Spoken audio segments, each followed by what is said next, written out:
Good afternoon. I'd like to call this voting meeting of the House Finance Committee to order. I'll start by having our Senior Committee Legislative Assistant, Lori Smith, call the roll. Chairman Samuelson, Here, Abney, vote by designation, Sapita Freites, online, and we'll be voting by designation. Fleming, Vote by designation, Gallagher, Gungauer, Harris, vote by designation, Inglis, vote by designation, Krajewski, vote by designation, Rab, vote by designation, Scott, vote by designation, Vincent, vote by designation, Waxman, Webster, Chairman Greiner, Here. DeVanzo, Vote by designation. Fritz, Gatos, Mike Jones, Vote by designation. Kephart, Kutz, Vote by designation. Mako, Vote by designation. Rossi, Rinkavich, Vote by designation. Stamba, Stender. Thank you. All members accounted for, and I realize there's other meetings going on here in the Capitol today. I'd like to start. The one item on the agenda is House Bill 1129, and I have an amendment. So let me start by calling up House Bill 1129, printer's number 1258, sponsored by Representative Friel and Fritz and others. I'd like to call on our Senior Research Analyst, Shannon Snell, for a description of the bill in chief.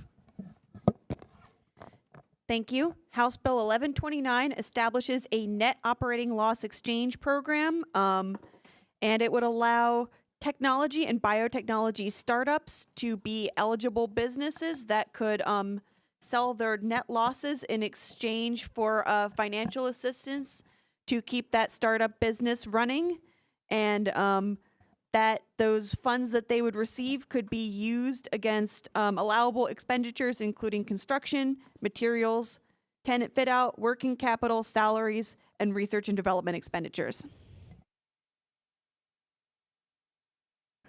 Thank you. The question is, will the committee report the bill?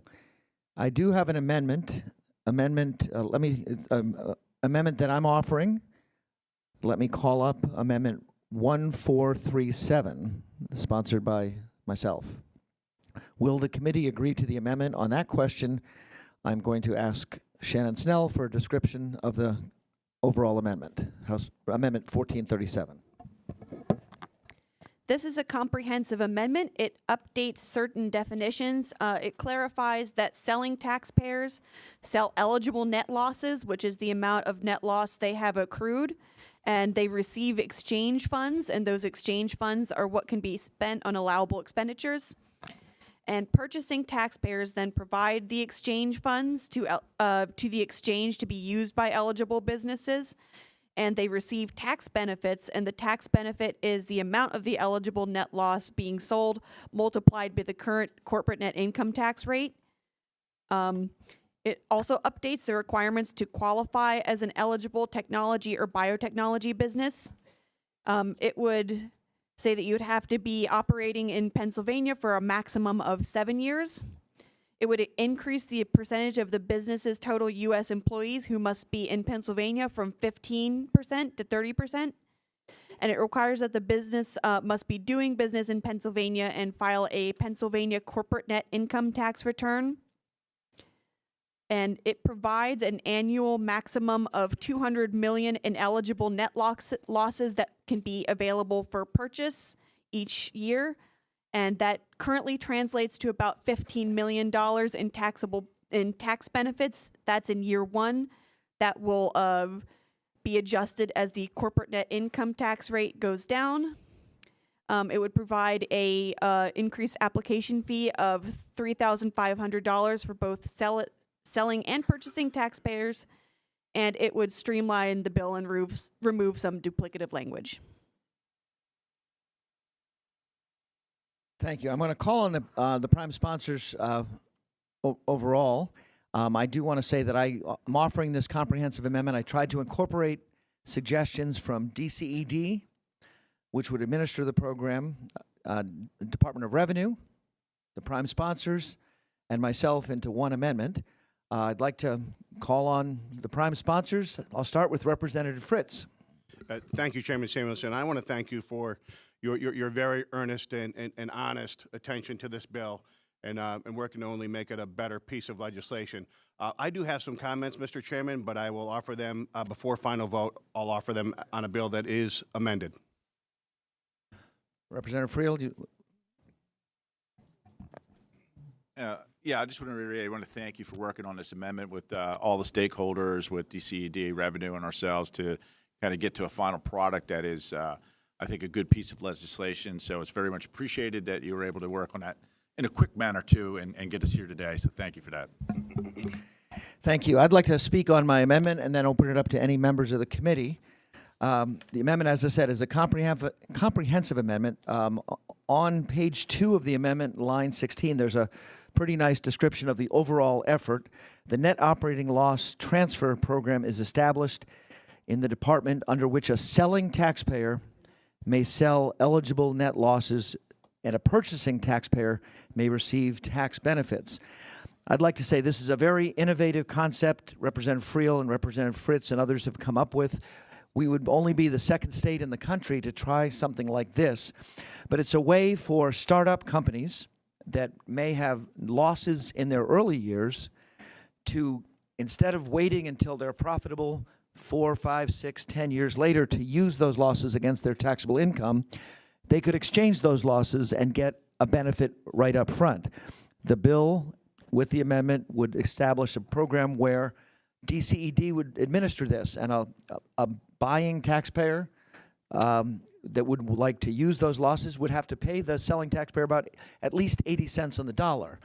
But that selling taxpayer, a very small startup company, biotech company, technology company, could use that cash up front, help them to stay in business, help them to grow, and make sure those losses are utilized so that they can prosper. There is a definition in the bill of what is an eligible expense. You just can't spend it on anything. It's clearly defined in the bill and the amendment that you have to use it on items vital to your business. We do extend the eligible, the companies that could be eligible would have to be in business less than 5 years, but our amendment would take it to 7 years to allow more startup companies to be eligible. I do put in an overall statewide cap. So each startup company that would use this has a maximum of $5 million a year that they could sell. And the statewide cap that's in this amendment would be $200 million of losses. So that would be up to about 40 companies if they were maxing out at the $5 million in losses. About 40 companies could use this in the first year. More if companies were using fewer losses. But it says that the maximum amount statewide would be $200 million, and at the current, the corporate tax rate that is currently in law for next year, 7.49%, using $200 million of losses would have a fiscal impact to the state of $14.98 million. I know the House has actually passed a bill that would lower the corporate tax rate even further to 7.24%, House Bill 1610. But current law is 7.49. So fiscal impact of the state, just under $15 million. Those are many of the aspects of the bill. We do have a definition of what are, in the amendment, we have a definition of what the tax benefit would be, which on page 2 of the amendment, which clearly state it's a net loss multiplied by the corporate net income tax rate. That definition is for the buyers, and at the bottom of page 1, we have what is an eligible net loss, which pertains to the sellers. That's on page 1, line 15. So those are many of the items in the comprehensive amendment. I do want to open it up for questions from committee members about Amendment 1437. Do you want to talk after the amendment? Okay. Question on the amendment, Representative Gatos. Thank you, Mr. Chair. What is the definition of eligible expense? I'm not seeing that. Am I missing that? I can Eligible expenditure. Where's it? do it. The definition, it's not in the amendment, it's in the underlying bill. The definition is for allowable expenditures, and it's on page 3, lines 5 through 10 of the bill. And a second question, so is there anything that limits or defines the relationship between the, let's say, startup company and the recipient of the, the purchaser? So like, for example, a corporation can't just invest in a small startup, use that as losses, and then turn around and have them sell it. Is there a definition of that? Yeah, the amendment does not have a definition of that, but the fact that we have an exchange administered by Department of Community and Economic Development, they would be setting up guidelines, which is provided in the bill and the amendment. And the intent would clearly be that we're not talking about a company using a subsidiary to transfer its losses. This is a startup company which is defined less than 7 years in business, selling their losses, exchanging their losses to a company that would take the losses. And a third question, and I guess, well, maybe it's a question on the bill, so I'll ask that when we talk about the bill. Gotcha. And the allowable expenses that Shannon referred to includes expenses of fixed assets, construction, acquisition, development, materials, startup, fit out, working capital, salaries, research and development, things that are directly related to the business, not redecorating the office or travel. It's clearly defined in the bill, page 3 of the bill, right up near the top. Any other questions on the amendment?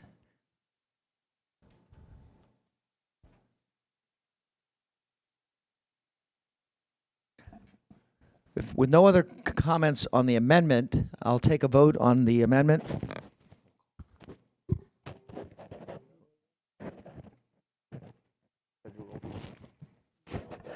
Are there any negative votes on Amendment 1437? The amendment has been approved unanimously and is agreed to by the Finance Committee. Now moving on, the question recurs, will the committee report House Bill 1129 as amended?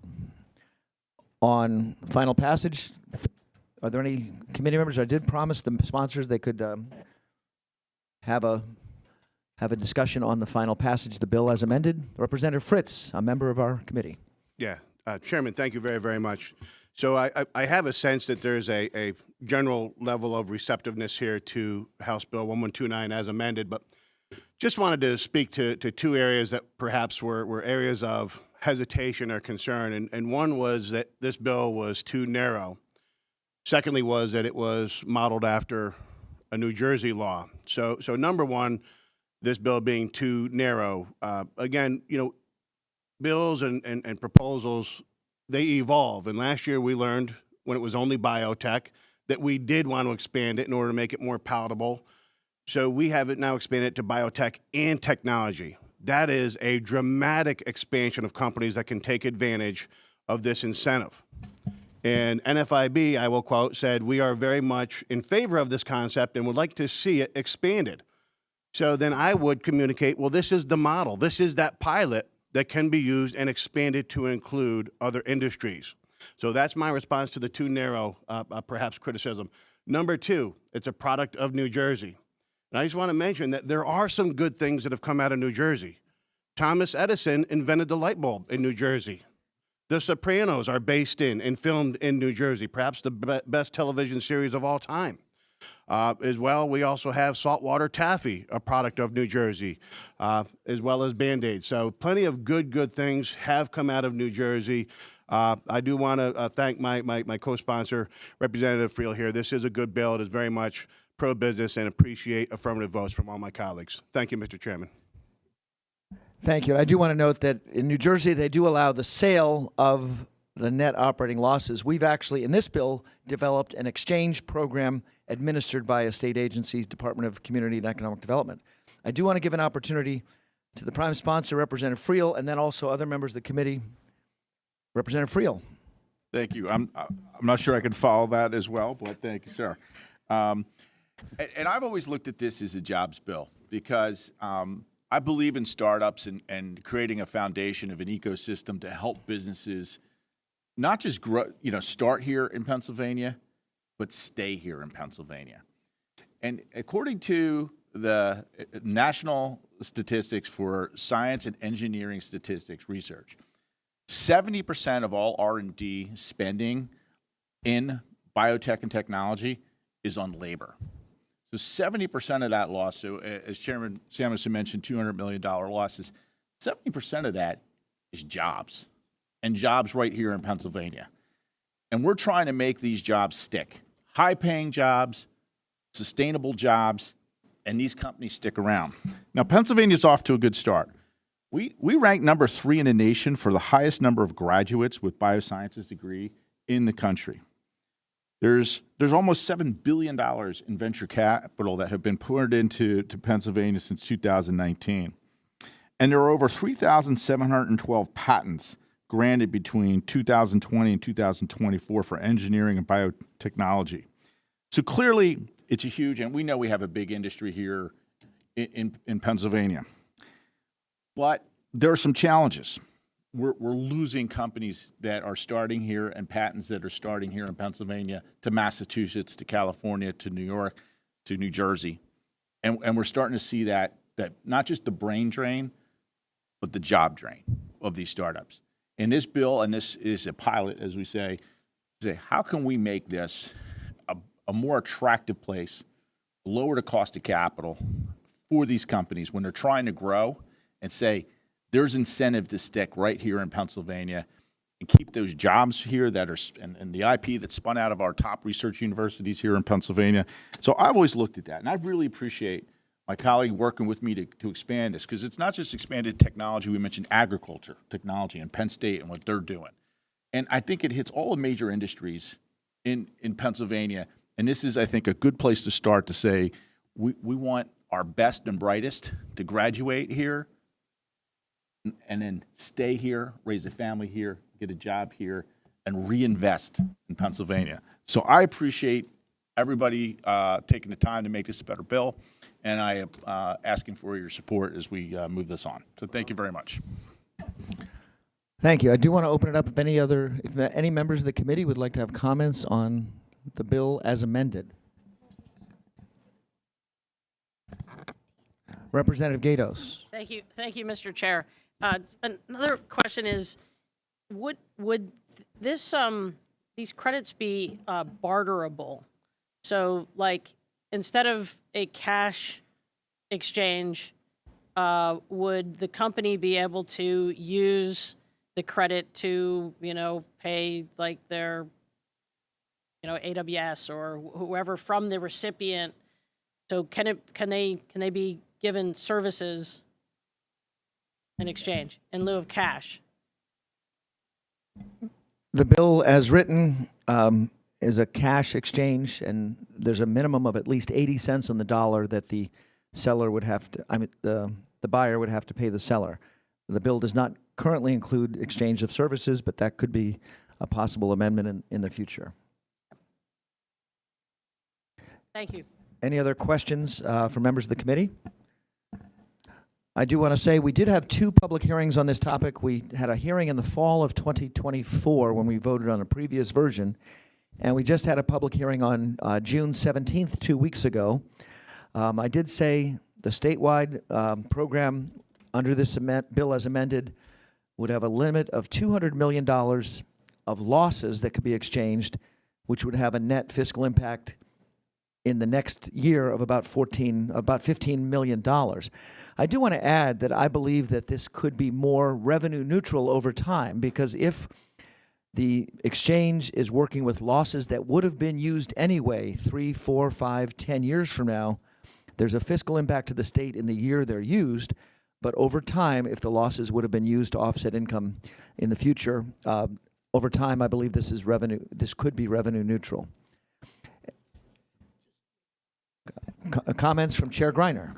Just, I'll vote to move it forward. I think we need to be doing I should just maybe keep my mouth shut. We should be doing a lot more with NOLs in general. We have one of the weakest. You wonder why businesses are leaving Pennsylvania? It's because we don't develop our energy here in the Commonwealth. We don't do NOL.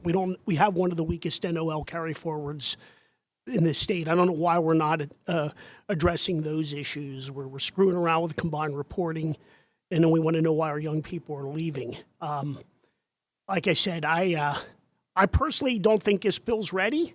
I can't see how DCED and revenue even can. I mean, I can't, as somebody who does tax work, I can't fathom how the mechanics of this works. I do laugh about the combined reporting. I don't know what nexus in PA and doing people in and paying in other states. You start to think of all the nuances that could come up with a bill like this and how it's utilized and how they gerrymander losses in PA to pick up NOLs. I mean, I'm just saying I have concerns. The fact that DCED is involved and revenue, I think that's a positive, and I'll vote to move it forward out of committee. I appreciate the comprehensive amendment. I think that's important, but it'd be very interesting to see how the mechanics work. I hear the program in New Jersey is not working that well. I've heard that. Is my understanding. So. I heard they got their problems over there. So I have a tooth that's a problem right now, and I think about saltwater taffy, and that saltwater taffy will take it out completely. So I don't know whether New Jersey is the greatest state to emulate, but anyway, I will, all kidding aside, I do think there's other bills and other things we can do with NOLs. As you mentioned, it's a small arrow, maybe put in the quiver and check, and I'll vote to move it forward. But I think there's going to have to be more discussion on this. Thank you, Chair Greiner, and I appreciate your support for moving this bill forward so we'll be able to continue discussions in the context of our budget, in the context of upcoming legislation. I do want to note that the combined reporting legislation, which passed the House last week, also included an acceleration of the corporate net income tax reduction. The bill that passed speeded the corporate net income tax reduction by 2 years. And also on the subject of NOLs, the budget agreement last year, voted into law July 11th last year, actually went from the old limit of 40%. Corporation used to be able to offset 40% of their taxable income with losses. We voted to move that up to 80%, 50, 60, 70. In the 4 years, we'll be up to 80% of net losses, like many other states around the country. So just wanted to add those two things. Now, we're still behind other states, with all due respect. I just want to make that I realize we're in year one, we so we're up to can argue about combined 50%. reporting and dropping tax rates, but I want to stay on topic on this. But anyway, I'm sorry I digress. Thank you, Mr. Chair. Thank you, Chair Greiner. If there's no other comments on House Bill 1129 as amended, the question recurs, will the Finance Committee report House Bill 1129 as amended? Those in favor of reporting the bill as amended will vote aye, and I'd like to ask our senior committee legislative assistant, Lori Smith, to call the roll. Chairman Samuelson, Yes. Abney, Yes by designation. Sapita Freites, Is online and voting yes by designation. Fleming, Yes by designation. Gallagher, Gungauer, Harris, Yes by designation. Inglis, Yes by designation. Krajewski, Yes by designation. Rab, Yes by designation. Scott, Yes by designation. Van Kent, Yes by designation. Waxman, Webster. Yes. Chairman Greiner, Yes. Devanzo, Yes by designation. Fritz, Yes. Gatos, Jones, A yes by designation. Kephart, Kutz, Yes by designation. Kutz, Yes by designation. Mako, Yes by designation. Rossi, Rinkavich, Yes by designation. Stamba, Stender. Thank you. House Bill 1129, as amended, passes and is reported from the Finance Committee by a vote of 24-2. With no other business coming before the committee today, I'd like to adjourn this meeting of the House Finance Committee.